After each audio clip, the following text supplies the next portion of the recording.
آج انشاءاللہ سورۃ النازعات سے آغاز کریں گے. ظاہر یہ ساری مکی صورتیں ہی ہیں. والنازعات غرقا، قسم ہے ان فرشتوں کی جو غوطہ کھا کر، غوطہ لگا کر کھینچتے ہیں. اور اس کے اوپر اتفاق ہے، اس سے مراد وہ فرشتے ہیں جو انسان کی جان نکالنے پر مامور ہیں. ملک الموت علیہ السلام ان کے ساتھ اٹیچ فرشتے، کہ وہ جو گنہگار لوگ ہیں ان کے جسم میں گویا کہ غوطہ لگا کے ان کی ایک ایک رگ و جان سے روح نکالتے ہیں، وَلِعَوْذُ بِاللَّهِ تعالیٰ. اور سخت تکلیف ہوتی ہے. یہ ایک ٹاپک ہی الگ ہے، اس پہ گھنٹوں بولا جا سکتا ہے، چونکہ میں آلریڈی اس کے اوپر 2 لیکچرز ڈیٹیل ریکارڈ کروا چکا ہوں. مسئلہ نمبر 117A اور 117B. 117A جو ہے وہ عذاب قبر سے ریلیٹڈ 10 آیات میں نے قرآن حکیم کے مختلف پورشن سے کور کی تھی، اور 117B میں 17 صحیح الاسناد حدیث اکثر بخاری اور مسلم سے عذاب قبر سے ریلیٹڈ، اور نیک بندے کی جب روح نکلتی ہے اس کے ساتھ کیا معاملات ہوتے ہیں، برے بندے کی روح جب نکلتی ہے اس کے ساتھ کیا ایشوز ہوتے ہیں. اس حوالے سے ڈیٹیل احادیث آپ کو سنن ابی داؤد کے اندر اور سنن نسائی کے اندر ملیں گی، کہ جب ایک نیک بندے کی روح نکالنے کا وقت آتا ہے تو فرشتے کس فارم میں اس کے سامنے آتے ہیں، اس کو کس پروٹوکول کے ساتھ اللہ کے حضور پیش کرتے ہیں. وہ خود آمادہ ہو جاتا ہے اس بات پہ کہ اس کی روح نکالی جائے. صحیح بخاری میں حدیث ہے، بڑی لمبی حدیث ہے، اس کا ایک پورشن ہے. اللہ تعالیٰ فرماتا ہے کہ مجھے کسی کام میں تردد نہیں ہوتا، ریلکٹنٹ میں نہیں ہوتا، ہچکچاہٹ مجھے نہیں آتی کوئی کام کرتے ہوئے، سوائے ایک کام کے کہ جب مجھے اپنے کسی نیک بندے کو موت دینی ہوتی ہے. وہ زندگی کو پسند کر رہا ہوتا ہے اور میں اسے اپنے پاس لانا چاہتا ہوں. ظاہر ہے دنیا میں کوئی انسان نہیں ہے جسے زندگی محبوب نہ ہو. اگر زندگی محبوب نہ ہو تو زندہ رہنے کی تڑپ ہی ختم ہو جائے. تو صحیح بخاری کی اس حدیث کے الفاظ ہیں کہ میں بھی ہچکچاہٹ محسوس کرتا ہوں کہ میرا بندہ موت کو پسند نہیں کرتا اور میں اسے موت دینا چاہتا ہوں. تو اسی کی ڈیٹیلز آپ کو سنن ابی داؤد میں اور سنن نسائی میں ملیں گی، کہ فرشتے بڑی اچھی شکل میں نیک بندے کے پاس آتے ہیں. اس کے یعنی یہاں پر ریشمی رومال لا کے رکھا جاتا ہے، پورے پروٹوکول کے ساتھ فرشتے اسے آخرت کی طرف ابھارتے ہیں کہ تمہارا رب تمہارے انتظار میں ہے، حتیٰ کہ وہ خود پھر خواہش کرتا ہے کہ میری روح نکالی جائے. یا ایتھا النفس المطمئنہ ارجعی الی ربک راضیۃ مرضیہ فادخلی فی عبادی وادخلی جنتی. اے اطمینان والی جان، اپنے رب کی طرف لوٹ اس حال میں کہ تو اپنے رب سے راضی اور تیرا رب تجھ سے راضی. آ میرے نیک بندوں میں داخل ہو اور میری جنت میں آ جا. اور بالکل سائملٹینیس کنٹراسٹ انہی احادیث میں ابو داؤد اور نسائی کی آتا ہے کہ جو بدکار انسان ہے اس کی روح جب قبض کی جاتی ہے تو اس پہ بڑا یعنی برا وقت ہوتا ہے. اسی وقت اس کے اوپر نزع کا عالم طاری ہو جاتا ہے، تکلیف کا عالم شروع ہو جاتا ہے. تو ظاہر ہے کہ فرشتے اللہ کی طرف سے مامور ہیں روح نکالنے کے اوپر. تو پہلی آیت میں ان لوگوں کی روح نکالنے کا ذکر ہے کہ جو بدکار لوگ ہیں. والنازعات غرقا، قسم ہے ان فرشتوں کی جو غوطہ لگا کر کھینچ لیتے ہیں. والناشطات نشطا، اور قسم ہے ان کی جو آسانی کے ساتھ بند کھول دیتے ہیں. نیک بندے کی روح اس طرح نکلتی ہے جیسے مکھن میں سے بال نکل جاتا، جیسے مشکیزے کی کسی نے گرہ کھول دی، بڑی آسانی کے ساتھ اس کی روح نکل جاتی. والسابحات سبحا، اور قسم ہے ان فرشتوں کی جو تیزی سے تیرنے والے ہیں، یعنی وہ انسان کے اندر گھس کے اس کی روح کو نکالتے ہیں نا. والسابقات سبقا، اور قسم ہے ان فرشتوں کی جو سبقت لے جانے والے ہیں، اللہ تبارک و تعالی کے حکم کی پیروی میں سبقت لے جانے والے، یعنی فرشتے اللہ تعالیٰ کی طرف سے مامور ہیں اس کے حکم کی پیروی کرنے کے لیے، اور وہ ہر وقت تیار رہتے ہیں کہ ہمارے رب کی طرف سے ہمیں حکم آئے اور ہم اس حکم کی پیروی اختیار کریں. فالمدبرات امرا، اور پھر وہ ہر کام کا انتظام کرنے والے ہیں، یعنی اللہ تعالیٰ جو تدبیر مقرر کرتا ہے فرشتوں کے لیے، ان کو جو ڈیوٹیز اسائن کرتا ہے وہ کام کرتے ہیں. کہ دنیا میں بھی جتنے کام ہو رہے ہیں نا، اللہ تعالیٰ نے ان کے اوپر فرشتے مامور کیے ہوئے ہیں۔ بارش برسانے کے اوپر بھی فرشتے ہیں جو بادلوں کو ہانک کر لے کر آتے ہیں۔ لیکن کسی مسلمان کے ذہن میں بھی کبھی یہ وسوسہ نہیں آیا کہ ہم فرشتوں سے ریکویسٹ کریں کہ فرشتوں بارش برسا دو، کہ گرمی کا موسم قریب آ رہا ہے؟ کبھی کسی نے کہا؟ تو ڈیوٹی تو لگی ہوئی ہے۔ کہتے ہیں جی بزرگوں کی اللہ نے ڈیوٹیاں لگائی ہوئی ہیں۔ اور بھائی فرشتوں کی بھی اللہ نے ڈیوٹیاں لگائی ہوئی ہیں، تو بارش فرشتوں سے مانگتے ہو یا اللہ سے؟ اللہ سے۔ کیونکہ صحیح بخاری میں درجنوں احادیث ہیں کتاب الاستسقاء چیپٹر میں کہ نبی علیہ السلام نے بارش کے لیے باقاعدہ نماز اور دعا تعلیم فرمائی ہے، اللہ سے مانگنی ہے۔ تو لہٰذا کسی بزرگ کو، کسی فرشتے کو، کسی بڑے سے بڑی ہستی کو اللہ تعالیٰ نے کسی خدمت میں مامور بھی کیا ہو، تب بھی اس چیز کی متقاضی نہیں ہے کہ اس سے مدد مانگی جائے۔ مدد اللہ ہی سے مانگی۔ اگر اللہ کے علاوہ کسی اور سے مدد مانگیں گے، خواہ وہ اللہ کے اذن کے ساتھ مانگیں، اللہ کا بندہ سمجھ کے مانگیں، غیر محدود سمجھ کے مانگیں، غیر مستقل بذات سمجھ کے جو مرضی اکویشنیں لگا کے مانگیں،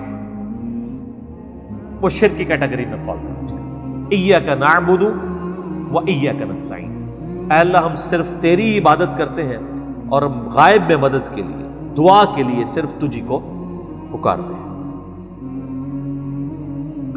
یوم ترجف الراجفہ، جس روز تھر تھرائے گی تھر تھرانے والی، یعنی جب قیامت قائم ہوگی تو پوری زمین کام اٹھے گی۔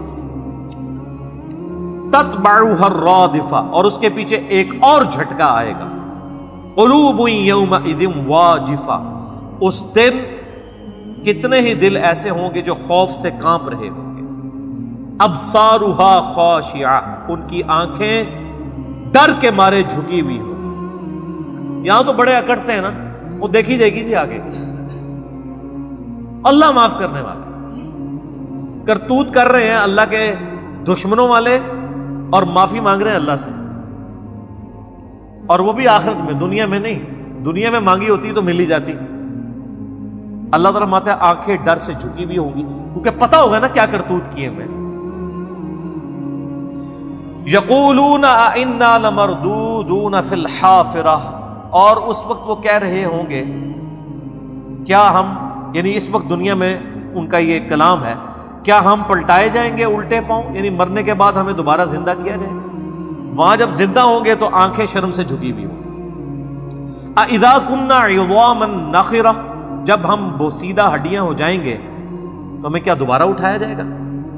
قالوا تلك اذا کرۃ خاسرہ، تو وہ بولتے ہیں یہ واپسی تو پھر بڑے گھاٹے کی ہوگی۔ یعنی مراد یہ ہے کہ اگر واقعی مرنے کے بعد زندہ کیا جائے گا تو مارے گئے، تو لہٰذا ہم نے چونکہ مارے تو جانا نہیں ہے، تو یہ مرنے کے بعد جی اٹھنے والی بات ہی یہ فضول ہے، یہ ایسا کچھ نہیں ہونے والا۔ یعنی وہ کبوتر بلی کو تو غائب نہیں کر سکتا، اپنی آنکھیں تو بند کر سکتا ہے، تو انکار ہی کر دیا قیامت کا۔ یہ قیامت کا انکار عقیدے میں بھی ہوگا اور اعمال میں بھی۔ مسلمان تو عقیدے میں آخرت کا انکار نہیں کرتے، لیکن اعمال سے تو کر رہے ہیں۔ ان کے اعمال اس طرح کے گویا کہ انہوں نے مر کے اللہ کے حضور پیش ہی نہیں ہونا، اتنی بے فکری کی زندگی ہے۔ دنیا میں چھوٹے سے نقصان کی فکر ہو تو راتوں کی نیندیں برباد ہو جاتی ہیں، یہاں سال سال گزر جاتے ہیں، کبھی اٹھ کے فجر کی نماز نہیں پڑھی، کسی کی رات کی نیند برباد نہیں ہوتی۔ سال سال ہو گئے عشاء کی نماز نہیں پڑھی، رات کو پھر بھی سکون سے نیند آ رہی، یہ بے فکری۔ تو اللہ تعالیٰ مارا ہے کہ وہاں پھر ان کو پتہ چلے گا، تو یہ کہتے ہیں کہ وہاں اگر ہم واپس کیے گئے پھر تو بڑے گھاٹے کی بات ہوگی۔ فَإِنَّمَا هِيَ زَجْرَةٌ وَاحِدَةٌ، پس وہ واپسی تو فقط ایک جھیڑک ہوگی۔ فَإِذَا هُمْ بِالسَّاهِرَةِ، تو سب کے سب کھلے میدان میں جمع ہو جائیں گے، یعنی وہ اللہ کی طرف سے ایک ڈانٹ پلائی جائے گی۔ پہلا ایک نفخہ پھونکا جائے گا نا، سب کے سب لوگ بے ہوش ہو جائیں گے، پھر دوبارہ سے جب سور پھونکا جائے گا تو ایک ڈانٹ ہوگی، وہ ڈانٹ ایسی زبردست ہوگی کہ سب کے سب لوگ مردے قبروں سے جی اٹھیں گے اور میدان محشر کی طرف بھاگیں گے بے اختیار۔ کوئی سائن بورڈ نہیں لگا ہوگا کہ سر اس طرف جانا ہے، سب کے سب کھینچے چلے جا رہے ہوں گے اس ایک جگہ کی طرف جہاں پہ اللہ کے حضور انہوں نے پیش ہونا ہے۔ اور اللہ اس کو کیا فرما رہا ہے؟ فَإِنَّمَا هِيَ زَجْرَةٌ وَاحِدَةٌ، وہ ایک جھڑک ہوگی، ایک جھڑک، سب کے سب جمع ہوں گے۔ فَإِذَا هُمْ بِالسَّاهِرَةِ، سب کے سب کھلے میدان میں جمع ہو جائیں گے۔ اب یہ قیامت کے دن کا نقشہ کھینچا گیا۔ اب فوراً ہی روئے سخن جو ہے وہ ایک دوسری طرف کیا گیا، حضرت موسیٰ علیہ السلام اور فرعون کے جو معاملات ہوئے تھے اس کی طرف۔ اور قرآن حکیم کا اسلوب یہی ہے کہ اس میں کسی بھی صورت کے اندر آپ کو بوریت نہیں آتی۔ ایک ٹاپک ڈسکس ہوتا ہے تو ملٹیپل ڈائریکشن میں چیزیں ڈسکس ہو رہی ہوتی ہیں۔ حل اتاک حدیث موسیٰ، اے نبی کیا آپ کے پاس موسیٰ علیہ السلام کی خبر پہنچی ہے؟ اذ ناداہ ربہ بالوادی المقدس طویٰ، جبکہ انہیں ان کے رب نے طویٰ کی مقدس وادی میں پکارا تھا۔ یہ ڈیٹیل سے ذکر سورہ قصص میں، سورۃ الاعراف میں اور کئی سورتوں میں، بلکہ قرآن حکیم میں سب سے زیادہ ذکر ہی حضرت موسیٰ علیہ السلام کا۔ جب یہ مدین سے واپس آ رہے تھے اپنی بیوی کے ساتھ، تو ایک طویٰ نامی جنگل میں انہوں نے پڑاؤ کیا اور سخت سردیاں تھیں۔ اپنی بیوی سے کہا کہ تم یہاں پہ رکو، میں کوئی آگ کا انگارہ لے کے آتا ہوں تاکہ ہم بھی آگ جلا کے یہاں پہ آگ تاپ سکیں۔ پرانے زمانے میں تو ظاہر ہے اس طرح ماچس وغیرہ تو نہیں ہوتی تھی، اور پتھروں کے ساتھ آگ جلانا ایک مشکل کام تھا۔ سب سے آسان ذریعہ یہ تھا کہ جہاں پہ آگ جل رہی ہو تو وہاں سے آگ کا کچھ حصہ لیا جائے۔ آج بھی گاؤں ایریا کے اندر لوگ آگ سلگانے کے لیے آپ دیکھیں تو دوسروں سے مانگ کے لے آتے ہیں، کم از کم حکا سلگانے کے لیے تو لے ہی آتے ہیں، کوئلے لے آتے ہیں۔ تو انہوں نے دور سے ایک درخت میں سے آگ نکلتی ہوئی دیکھی، جو سورہ قصص میں اور سورہ اعراف اور باقی سورتوں میں ڈیٹیل آتی ہے وہ آگ نہیں تھی، وہ آگ معلوم ہو رہی تھی۔ تو جب وہ اس کے قریب گئے تو پھر اللہ تعالیٰ نے ان کے ساتھ کلام کیا اس طویٰ کی مقدس وادی میں۔ اذهب الى فرعون، جاؤ فرعون کی طرف، انہ طغی، وہ بہت سرکش بن چکا ہے۔ یعنی حضرت موسیٰ علیہ السلام کی عمر مبارک اس وقت 40 سال تھی۔ پیدائشی طور پہ تو پیغمبر تھے، لیکن رسالت کے لیے مبعوث اس وقت ہوئے۔ فَقُلْ هَلْ لَكَ إِلَىٰ أَن تَزَكَّىٰ، پس جا کے فرعون سے پوچھنا کیا تیری خواہش ہے کہ تو پاک ہو جائے۔ وَأَهْدِيَكَ إِلَىٰ رَبِّكَ فَتَخْشَىٰ، اور کیا تو چاہتا ہے کہ میں تیری رہبری کروں، تیری ہدایت کروں تیرے رب کی طرف۔ تو تو سرکش ہو چکا ہے، تو میرے ریپریزنٹیٹو بن کے موسیٰ علیہ السلام کو اللہ تعالیٰ نے فرمایا تم میرے ریپریزنٹیٹو نمائندہ بن کے فرعون کے پاس جاؤ اور اسے کہو کہ اگر تمہیں کوئی خوف ہے تو میں تمہیں ہدایت کا راستہ دکھاؤں، تم کس گمراہی کے اندر پڑے ہو۔ فَأَرَاهُ الْآيَةَ الْكُبْرَىٰ، بس انہوں نے جا کر ان کو بڑی نشانیاں دکھائیں۔ دو بڑی نشانیاں سورہ اعراف میں آئی ہیں جو بڑی نشانیاں تھیں دو۔ ایک تو اللہ تعالیٰ نے ان کے ہاتھ میں جو عصا تھا وہ پھینکتے تھے، وہ اژدہا بن جاتا تھا۔ پلانٹ کنگڈم اینیمل کنگڈم میں بدل رہا ہے۔ انبلیویبل چیز ہے یہ، سائنٹیفکلی امپاسبل ہے، یہ معجزہ ہی ہو سکتا ہے، عقل کو عاجز کرنے والی چیز۔ اور دوسرا، وہ اپنا ہاتھ اپنی بغل میں یوں داخل کرتے تھے، یوں نکالتے تھے تو گویا وہ سورج کی طرح روشن ہو جاتا تھا، حد نگاہ تک روشنی۔ ابھی کوئی انسان کر کے تو نہیں دکھا سکتا۔ یہ دو بڑے معجزات تھے جو حضرت موسیٰ علیہ السلام کو نشانی کے طور پہ اللہ تعالیٰ نے دیے کہ اس کی بنیاد پہ وہ کلیم کریں کہ میں اللہ کا ریپریزنٹیٹو ہوں۔ اس نے تو ظاہر ہے اس کی تو مت ماری ہوئی تھی، اس کی چودراہٹ سٹیک پہ لگی ہوئی تھی، اس نے بھی سمجھا کہ شاید یہ کوئی جادوگر ہے، اور پھر آپ کو پتہ ہے اس نے جادوگروں کو اکٹھا کیا اور ایک دن مقرر کیا، انہوں نے اپنی رسیاں پھینکی، وہ لوگوں کو سانپ نظر آئیں حالانکہ سانپ نہیں تھی۔ پھر موسیٰ علیہ السلام کو اللہ نے وحی کی، انہوں نے اپنا عصا پھینکا، وہ ساری رسیوں کو، جو ہے رسیاں تھیں لیکن لوگوں کو سانپ نظر آ رہی تھی، نظر کے دھوکے کی وجہ سے نکل گئی۔ تو جادوگر تو فوراً ہی مان لیا، ان کو پتا چل گیا کہ یہ جادوگر نہیں ہے، اور جس نے جادوگر ہائر کیے ہوئے تھے اس نے بجائے بات قبول کرنے کے اس نے نیا لیم ایکسکیوز ڈیوائز کر لیا۔ اس نے کہا کہ یہ موسیٰ لگتا ہے تمہارا ہی بڑا ہے، تمہیں بھی اس نے ہی سکھایا ہوا ہے۔ دیکھیں کیا کدھر کی بات کدھر لگا دی۔ جب بات نہ ماننی ہو دل بے ایمان تے اجتا ٹیر، جب بات نہ ماننی ہو تو آپ جھوٹے بہانے بے شمار گھڑ لیں۔ فَأَرَاهُ الْآيَةَ الْكُبْرَىٰ، پس موسیٰ علیہ السلام نے جا کر بڑی بڑی نشانیاں ان کو دکھائیں فرعونیوں کو۔ فکذب وعصا، لیکن اس نے جھٹلایا اور نافرمانی کی روش اختیار کر لی. ثم ادبر یسعی، پھر وہ روگرداں ہو کر فتنہ انگیزی میں کوشاں ہو گیا، بجائے بات ماننے کے الٹا موسیٰ علیہ السلام کے قتل کے فتوے جاری کرنے شروع کر دیے. فحشر فنادا، پھر اس نے ساری اپنی جو سلطنت کے لوگ تھے ان کو جمع کیا. فقال انا ربکم الاعلی، اور کہنے لگا میں ہوں سب سے بڑا تمہارا رب. نعوذ باللہ من ذلک. اچھا یہ جو وہ رب کا دعویٰ کرتا تھا نا، وہ کریٹر آف یونیورس ہونے کا دعویٰ نہیں کر رہا تھا. سب کو پتا تھا فرعون پیدا ہوا ہے. فرعون تو ایک ٹائٹل ہے. مصر کے بادشاہ فرعون کہلاتے تھے، روم کے بادشاہ کیسر کہلاتے تھے، اور پرشین امپائر کے بادشاہ جو تھے کسرا کہلاتے تھے. حبشہ کے جو حکمران تھے وہ نجاشی کہلاتے تھے. یہ ٹائٹلز تھے، فرعون 1، فرعون 2، فرعون 3، اس طرح نسل در نسل. ظاہر ہے سب کو پتا تھا یہ پیدا ہوا ہے، یہ کریٹر آف دا یونیورس تو نہیں ہے. وہ رب ہونے کا دعویٰ کیا کرتا تھا کہ میں حکمران ہوں، سیاسی حکومت اور سیاسی رب ہونا وہ کلیم کرتا کہ سارا اختیار میرے پاس ہے. جس طرح آج بھی آپ دیکھیں نا، کوئی حکمران بنتا ہے تو اس کی آپ اکڑ دیکھیں کس لیول پہ، میں یہ کر دوں گا، میں کسی کو نہیں چھوڑوں گا. بس وہ رب نہیں کہہ رہے ہوتے، باقی سب کچھ کر رہے ہوتے. اور اپنا حال یہ ہوتا ہے وہ اپنے آپ کو پیش کرنے کے لیے تیار نہیں ہوتے، باقیوں کے لیے کہہ رہے ہوتے ہیں کہ میں اس کو ایسے کر دوں گا، اس کو ایسے کر دوں گا. تو اس نے کہا میں ہوں تمہارا رب. نعوذ باللہ. اور سورہ الزخرف میں ڈیٹیل ملتی ہے کہ وہ پھر کہتا ہے کہ دیکھو یہ جتنا نہری نظام ہے مصر کا، جو دنیا کی زرخیز ترین سرزمین تھی اس وقت بھی اور آج بھی، اسی لیے تو مصر پھر تمدن میں بہت اوپر چلا گیا تھا. تو یہ دیکھو ساری نہریں میرے حکم کے نیچے بہتی ہیں، سب جگہ میری حکومت ہے، تو رب تو میں ہوں. کیا میری اطاعت اختیار کرو گے یا اس شخص کی کہ جو بات کرنے میں بھی لکنت ہے جس کی زبان میں؟ بولے اعوذ باللہ. پھر اللہ تو اللہ ہے نا جی. اللہ وہ ہے کہ جو ایک ایسے شخص کو جس کی زبان میں بھی لکنت ہے، اس سے 300 سال کی فرعونیوں کی حکومت الٹوا دیتا ہے. نہتا شخص سیدنا موسیٰ علیہ السلام، کیونکہ پیچھے اللہ ہے نا.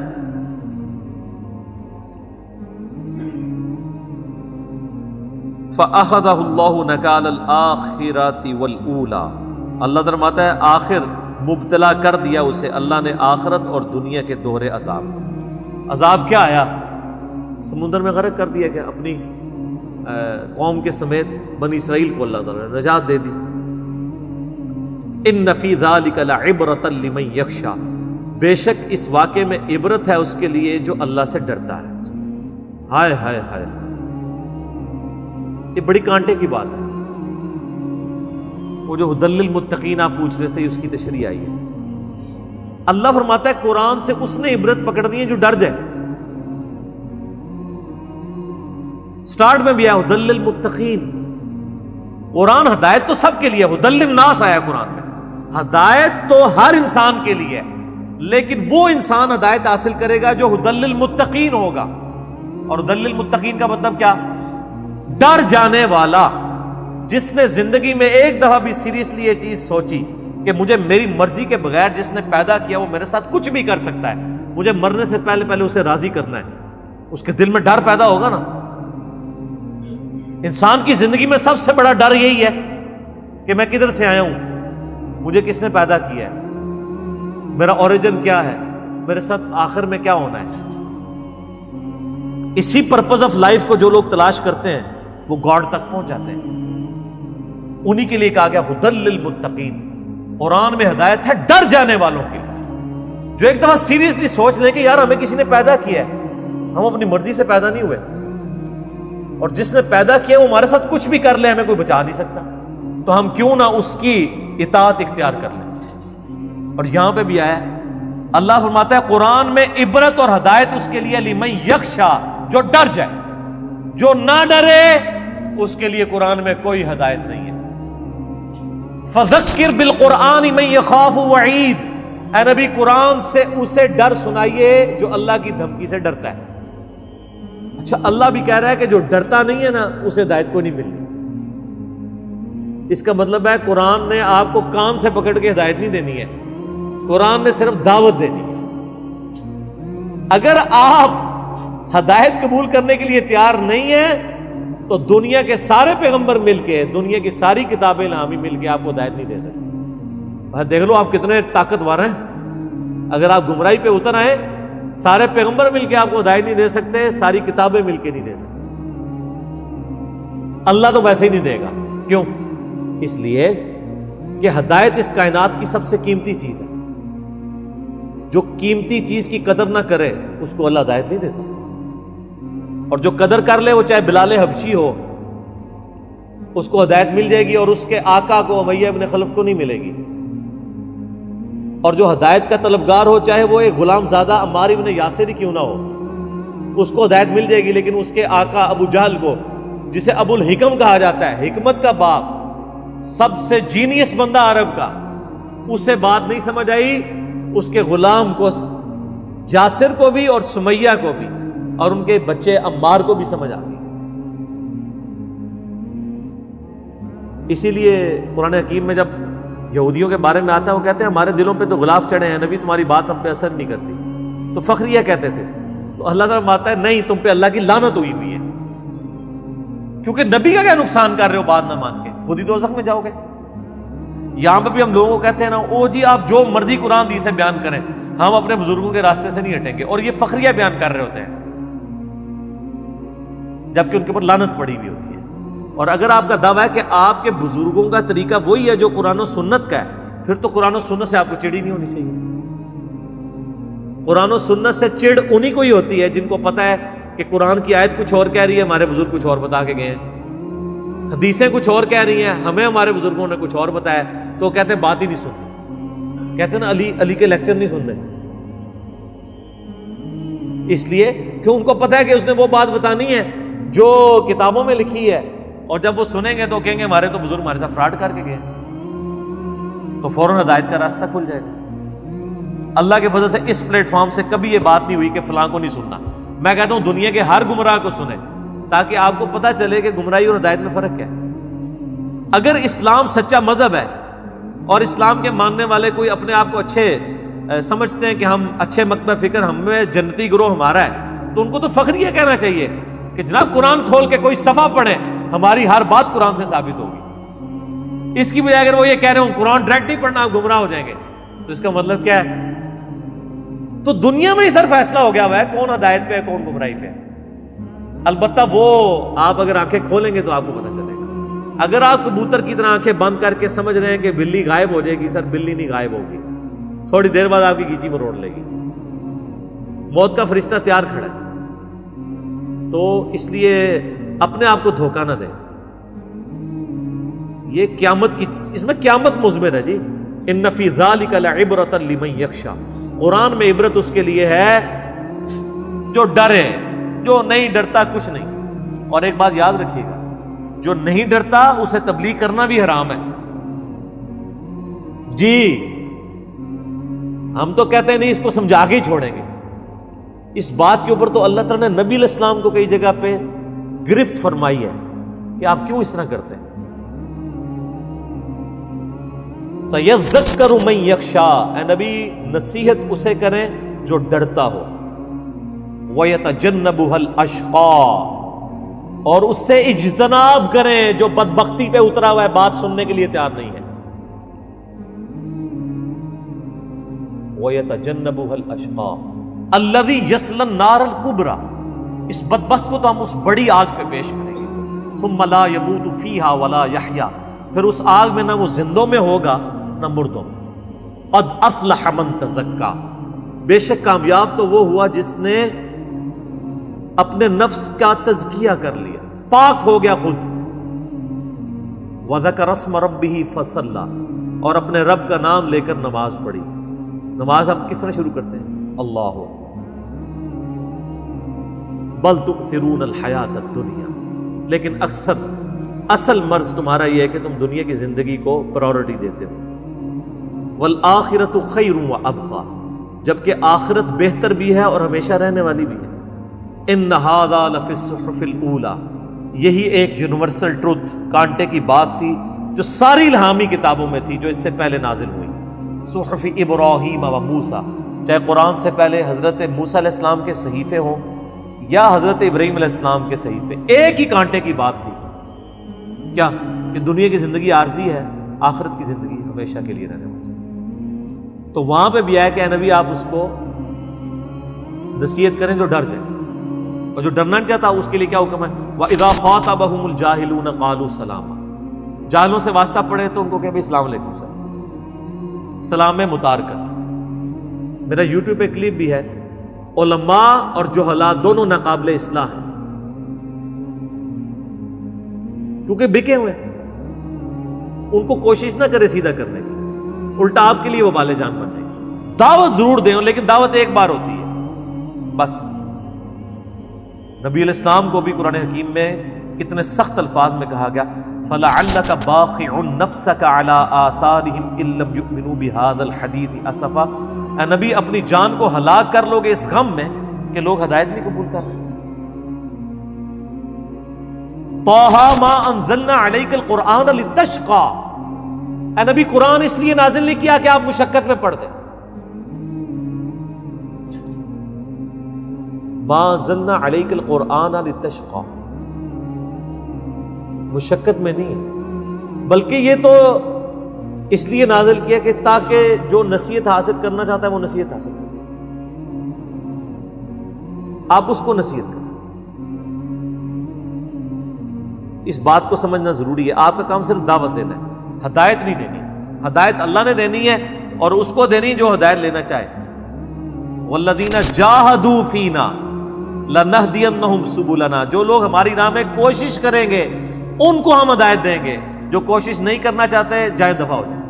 وہ اللہ تعالیٰ کوئی انسان سے بھیک تو نہیں مانگ رہا نعوذ باللہ کہ تم میرے راستے پہ آؤ، وہ تو بے پرواہ ہے، پوری انسانیت جنت میں چلے جائے تو کیا اللہ تعالیٰ کی جنت تھوڑ جائے گی؟ پوری انسانیت دوزخ میں چلی جائے، کیا اللہ تعالیٰ کو دوزخ میں کوئی کمی محسوس ہوگی؟ اللہ کو کوئی فرق نہیں۔ اَأَنتُمْ أَشَدُّ خَلْقًا أَمِ السَّمَاءُ بَنَاهَا، کیا تمہیں پیدا کرنا مشکل ہے یا آسمان کا بنانا؟ تو جس اللہ نے آسمانوں کو پیدا کیا ہے وہ تمہیں مرنے کے بعد دوبارہ زندہ نہیں کر سکتا؟ رفع سمکہا فسواہا، اس نے اس کی چھت کو خوب اونچا کیا اور پھر اسے درست کر دیا۔ وَأَغْطَشَ لَيْلَهَا وَأَخْرَجَ ضُحَاهَا، اور تاریک کیا اس کی رات کو اور روشن کیا اس کے دن کو۔ وَالْأَرْضَ بَعْدَ ذَلِكَ دَحَاهَا، اور اس کے بعد زمین کو بھی بچھونا بنایا، زمین کو اس قابل بنایا کہ وہ سٹیبل ہو۔ ہر سیکنڈ میں 2 زلزلے آتے ہیں زمین پہ، ان کا ایمپلیٹیوڈ کم ہوتا ہے، ادروائز وہ بڑھ جائے تو زمین پہ کوئی سٹیبل نہیں رہ سکتا۔ تو زمین بچھونا اس اعتبار سے ہے کہ یہ سٹیبل ہے۔ بچھونے کا یہ مطلب نہیں کہ وہ فلیٹ ہے، ویسے تو بہت بڑے سرکمفرنس پہ ایک چھوٹی سی آرک کو آپ لیں تو فلیٹ ہی ہوتی ہے۔ زمین کا سرکمفرنس 40,000 کلومیٹر ہے، اس میں اگر آپ 1 کلومیٹر بھی لیں تو وہ اسٹریٹ لائن ہی ہوگی، کوئی بہت بڑا سرکمفرنس ہے۔ تو بچھونا یہ کہ رہنے کے قابل بنا ہے۔ اخرج منها ماءها ومرعاها، نکالا ہے اس سے اس نے پانی اور اس کا سبزہ۔ زمین میں ہی پانی اللہ نے رکھا ہے، وہی ایویپوریٹ ہو کے اوپر جاتا ہے اور پانی جب برستا ہے تو سبزہ نکلتا ہے۔ والجبال ارساها، اور پہاڑوں کو گاڑ دیا ہے ڈائنامک بیلنسنگ کے لیے۔ متاعا لکم ولانعامکم، اور یہ اللہ تعالیٰ نے سارا معاملہ کیا ہے تمہارے لیے اور تمہارے مویشیوں کے لیے۔ یہ زندگی کا سارا نظام جو ہے اللہ تعالیٰ نے پانی کے ذریعے ہی چلایا ہوا ہے، اور اس سے بھی پہلے سورج کے ذریعے۔ سورج کی تپش سے پانی ویپریٹ ہوتا ہے، بارشوں کی فارم میں برستا ہے، گلیشیئرز کی فارم میں پہاڑوں پہ سٹور ہوتا ہے، پھر سورج کی تپش سے وہ پگھلتے ہیں، اوپر دریا چلتے ہیں، زمین کے نیچے پانی کے دریا چلتے ہیں جو ہم پانی نکالتے ہیں، اور وہی سمندروں کا پانی ہے جو اللہ تبارک و تعالیٰ جو ہے وہ ویپوریٹ کروا کے سورج کی روشنی کے ذریعے، اس کی تپش کے ذریعے بارش کی فارم میں برساتا ہے، سبزہ اگتا ہے، اس سبزے کو ہم بھی کھاتے ہیں، ہمارے مویشی بھی کھاتے ہیں، ہماری ساری خوراک زمین سے آ رہی ہے۔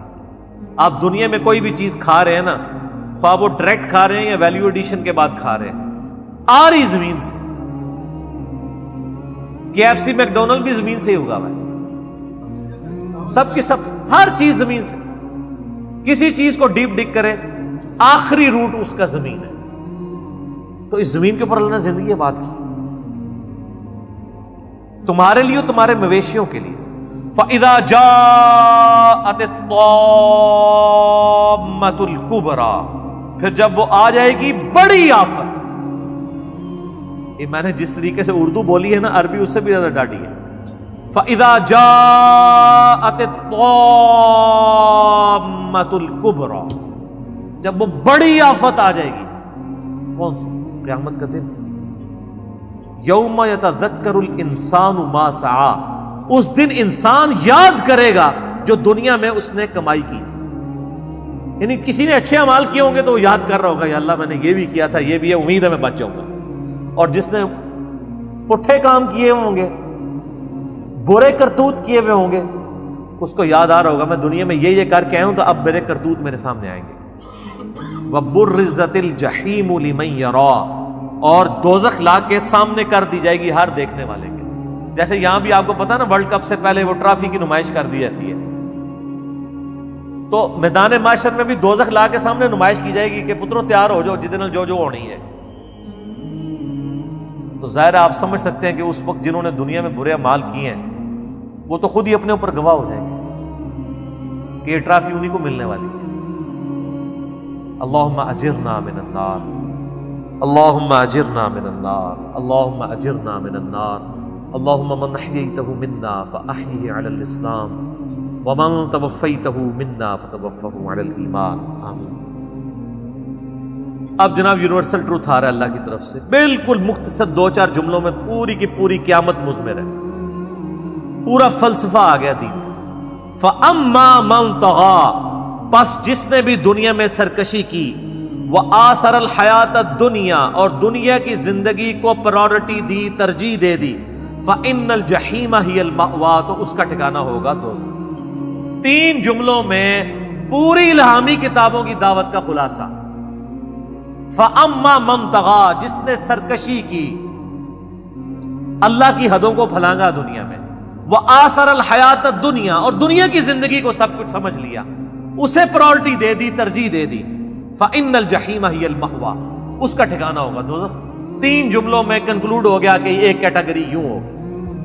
آگے سنیں. وَأَمَّا مَنْ خَافَ مَقَامَ رَبِّهِ، اور جو پوری زندگی ڈرتا رہا کہ اسے اپنے رب کے حضور کھڑا ہونا ہے. وَنَهَى النَّفْسَ عَنِ الْهَوَىٰ، اور اپنے نفس کو خواہشات سے روکی رکھا. ہر وہ بری خواہش جو اللہ کی نافرمانی کے اوپر مشتمل ہے اس سے روک کے رکھا. فَإِنَّ الْجَنَّةَ هِيَ الْمَأْوَىٰ، اس کے لیے جنت ٹھکانہ ہوگا. سمپل.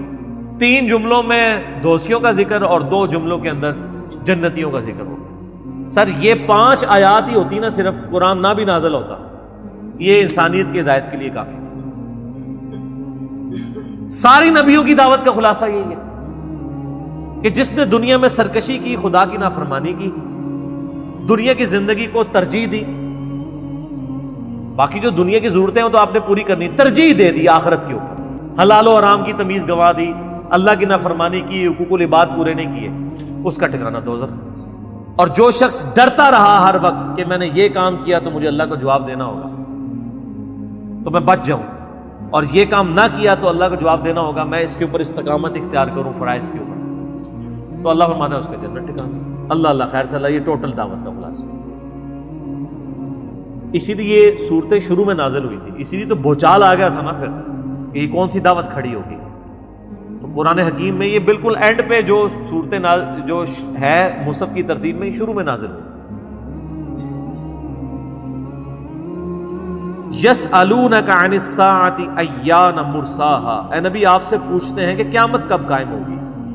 اور بھائی قیامت کی تیاری کرو، تاریخ اور ڈیٹ پوچھنے کی کیا ضرورت ہے. فیما انت من ذکراہا، اے نبی اس کا آپ سے کیا تعلق، یعنی آپ نے نہ قیامت آپ نے برپا کرنی ہے نہ آپ کو ہم نے اس لیے دنیا میں بھیجا ہے کہ آپ لوگوں کو یہ بتائیں کہ قیامت کون سے سن میں آنی ہے اور کون سی تاریخ کو آنی ہے. آپ کا کام تو صرف قیامت سے ڈر سنانا ہے. الی ربک منتہاہا، یہ تو آپ کے رب کے پاس ہے. وَيَقُولُونَ مَتَىٰ هَٰذَا الْوَعْدُ إِن كُنتُمْ صَادِقِينَ، سورہ ملک میں آتا نا، یہ پوچھتے ہیں کہ وہ وعدے کا دن کب آئے گا، اگر سچے ہو تو بتاؤ. تو قُلْ إِنَّمَا الْعِلْمُ عِندَ اللَّهِ وَإِنَّمَا أَنَا نَذِيرٌ مُبِينٌ، اے نبی فرماؤ قیامت کا علم تو اللہ کے پاس ہے، میں تو صرف ڈر سنانے کے لیے آیا ہوں۔ الی ربک منتہاہا، اس کی انتہا تو آپ کے رب کی طرف ہے، وہ جب چاہے گا آئے گی، میرے پاس تو کوئی، انما انت منذر من یخشاہا، میں تو صرف خبردار کرنے والا ہوں اس شخص کو جو ڈر جائے قیامت سے۔ پھر وہی الفاظ آ گئے، یعنی نبی کی ہدایت کا فائدہ کسے ہے؟ جو ڈر جائے، جو نہ ڈرے کوئی فائدہ نہیں۔ سر آپ نے برتن ہی الٹا کیا ہوا ہے، پیغمبر مشکیزہ کیا پورا سمندر بھی الٹ دے اس میں تو نہیں جائے گا۔ ہدایت اس کے لیے جو اپنا برتن سیدھا کرے، یہ ہے ہدی للمتقین۔ ہدی للمتقین ایک عام شخص بھی ہو سکتا ہے، اور بڑے سے بڑا نیکوکار دنیا کی نظر میں داڑھی پگڑی والا، اپنے لبادے سے دھوکہ دینے والا شخص ہدی للمتقین نہیں ہو سکتا۔ اس نے دین کو پروفیشن سمجھا ہوا ہے۔ جس طرح آپ کپڑا بیچتے ہیں وہ دین بیچ رہے ہیں، آپ نے جوتیوں کی دکان کھولی ہے، اس نے مدرسہ کھولا ہوا۔ یہ لادہ بات ہے کہ آپ کا مہینے کا خرچہ نہیں پورا ہوتا، وہ روزانہ چھوٹا گوشت کھاتا ہے، کیونکہ آپ بکرے جا کے دیتے ہیں، آپ پورا مہینہ جو محنت کرتے ہیں آپ جا کے ایک کالا بکرا ادھر دے دیتے ہیں، وہ کھا رہا ہوتا ہے۔ اور پھر بھی دین آپ کو ٹیمپرڈ فارم میں پیش کر رہا ہوتا ہے، اور پھر آپ کو ممبر پہ چڑھ کے یہ بھی کہہ رہا ہوتا ہے قرآن حدیث ڈائریکٹ نہ پڑھنا، گمراہ ہو جاؤ گے۔ ان چیزوں کی تنخواہیں آپ ان لوگوں کو دے رہے ہیں۔ پنجابی میں جو محاورہ نا کتی چورنا نلی ہے، کتا کیوں پالا جاتا ہے؟ گھر کی حفاظت کے لیے، اسی لیے پالا جاتا ہے۔ اور اگر کتا ہی چوروں کو بتائے کہ قیمتی مال فہاں رکھا ہوا، تو اس کو پنجابی میں کہا جاتا ہے کتی چورن نلی ہے۔ اور آپ کو حیرانگی ہوگی کہ علماء سو کے لیے قرآن میں کتے کی مثال ہی آئی ہے۔ سورہ اعراف کی آیت نمبر 175 میں بلعام بن باورا کو کہا کتے کی طرح زبان ہانپتا رہتا ہے، اس کی رالیں ٹپکتی ہیں، خواہ اس پہ بوجھ ڈالا جائے یا نہ ڈالا۔ اور صرف قرآن میں نہیں، سنن نبی داؤد میں نبی علیہ السلام نے فرمایا کہ میری امت میں ایسے گروہ پیدا ہوں گے، ان میں بدعتیں اس طرح راسخ ہو جائیں گی جیسے باولا کتا کسی کو کاٹ جائے اور اس کے ایک ایک رگ و ریشے میں بدعت داخل ہو جائے میری امت۔ تو یہ باولا کتا کون سا کاٹتا ہے کہ جس کی وجہ سے انسان کے رگ و ریشے میں گمراہی داخل ہو جاتی ہے؟ کوئی اسکواش کا پلیئر تو نہیں ہوتا، کوئی کرکٹ کا پلیئر تو نہیں ہوتا، مولوی ہوتا ہے نا۔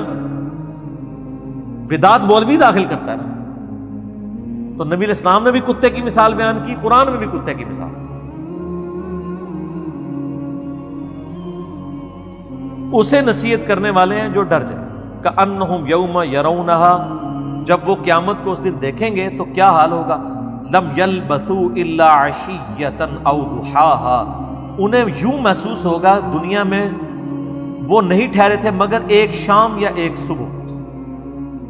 ان کو لگے گا کہ دنیا کی زندگی تو بس ایک دن کی تھی، اصل زندگی یہ تو قیامت کا دن ہی جب 50,000 سال کا دن ہے، اور ایوریج لائف اگر کسی کی 60 سال ہو تو وہ 3.5 منٹ کی زندگی بنتی ہے آخرت کے دن کے مقابلے میں۔ تو قیامت کے دن انسان کہے گا شاید میں دنیا میں تو ایک دن یا ایک رات ہوں۔ اس سے بھی بڑھ کے صحیح مسلم میں جو نقشہ کشی کھینچی گئی ہے نا، نبی علیہ السلام فرماتے ہیں قیامت والے دن اللہ تعالیٰ ایک مفلس اور نادار شخص کو بلائے گا جس نے دنیا میں بڑی مشکل کی زندگی گزاری ہوگی لیکن اللہ کا تابع فرمان رہا ہوگا۔ غربت کے باوجود اس نے اللہ کی نافرمانی نہیں کی ہوگی، نمازیں نہیں چھوڑی ہوں گی، حلال و حرام کی تمیز نہیں چھوڑی ہوگی، اگرچہ وہ حرام کما کے امیر بھی ہو سکتا تھا۔ اللہ تعالیٰ فرشتوں کہے گا اسے ایک پھیرا ذرا جنت کا لگوا دو۔ صحیح مسلم کے الفاظ ہیں، جب وہ جنت کا پھیرا لگا کے واپس آئے گا نا، اللہ فرمائے گا دنیا میں کوئی تکلیف دیکھی تو نے؟ کہے گا یا اللہ میں نے دنیا میں کوئی تکلیف نہیں دیکھی۔ ایک جنت کا پھیرا اس کی دنیا کی زندگی کی ساری تکلیفوں کو ختم کر دے۔ پھر ایک ایسے شخص کو بلایا جائے گا جس نے بڑی ٹھاٹھ کی زندگی دنیا میں گزاری ہوگی اور نافرمانی ڈٹائی کے ساتھ کی ہوگی اور دنیا میں عیاشی کی ہوگی۔ اللہ فرمائے گا اسے ذرا دوزخ کا ایک پھیرا لگاؤ۔ اسے جب دوزخ کا پھیرا لگایا جائے گا نا، اللہ فرمائے گا کیا دنیا میں تو نے کوئی خیر کا دن دیکھا؟ وہ کہے گا یا اللہ تیری عزت کی قسم دنیا میں نے کوئی خیر دیکھی نہیں۔ وہ دوزخ کو دیکھ کے دنیا کی ساری عیاشی کے 60-70 سال بھول جائے گا۔ تو یہ جو لوگ کہتے ہیں ایک پھیرا ہی لگنا ہے، یہ پھیرا صرف اس کو عبرت کے لیے جلائے گا، جو باقی تو اس کو بعد میں جو پھینکنا ہے اللہ نے وہ تو پھینکنا ہی پھینکنا ہے۔ میرا فکر آخرت کے اوپر زندگی کا آپ سمجھ لیں اہم ترین لیکچر ہے مسئلہ 196، کاش میں دنیا میں واپس جا سکتا۔ سر وہ لیکچر دیکھنے والا ہے، جس کیفیت میں نے ریکارڈ کروایا ہے وہ کیفیت شاید دوبارہ اس طریقے سے طاری ہونا بھی مشکل ہو۔ ایک میت کے اوپر میں نے وہ لیکچر ریکارڈ کروایا تھا، مسئلہ 196، کاش میں دنیا میں واپس جا سکتا۔ ایک دفعہ ضرور زندگی میں ٹائم نکال کے وہ ویڈیو دیکھیں۔ تو آخرت میں جا کے انسان کو یہ لگنا ہے میں نے دنیا میں تو بڑا تھوڑا وقت گزارا ہے، اصل زندگی تو آخرت کی۔